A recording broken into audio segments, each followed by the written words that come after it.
داستان بیسکویت پرنده و سفر به سرزمین قندیل ها. یکی بود یکی نبود. در دل روستایی پنهان میان تپه های سرسبز نانوای پیر و مهربانی به نام عمو جادوگر زندگی میکرد.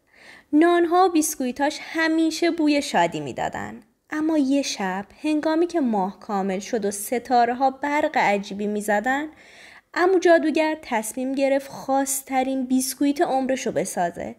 بیسکویتی که زنده باشه و حتی پرواز کنه.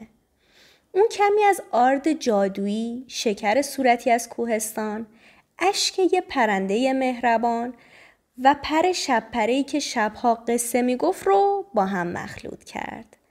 بیسکویت که در اومد بوی عجیبی داشت. بوی آزادی. اسمش رو گذاشت پوپو. وقتی پوپو چشماشو باز کرد با تعجب به دست و پای گرد و قهوه‌ایش نگاه کرد. صدای نرمی از درونش گفت: من زنده‌ام؟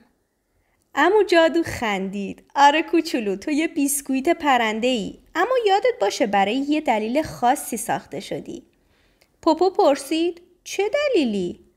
عمو فقط لبخند زد و گفت: اون رو باید خودت پیدا کنی. و این شد آغاز سفر پوپو. اون بالهای کوچیکش رو باز کرد و پرواز کرد. اولش سخت بود ولی کم کم مثل یه بادبادک خوشحال توی آسمون بالا رفت. توی مسیرش با یه قورباغه آوازخون آشنا شد که روی برگ نیلوفر میخوند: زندگی یعنی آواز زدن، حتی اگه بارون بیاد. بعد با پروانه‌ای شاعر آشنا شد که روی گلهای وحشی شعر مینوشت و یه گربه تنبل که روی سقف کلبه‌ها چرت میزد و میگفت: گاهی فقط باید بخوابی تا جواباتو توی خواب پیدا کنی. پوپو خندید، اما هنوز جواب سوالشو نمیدونست.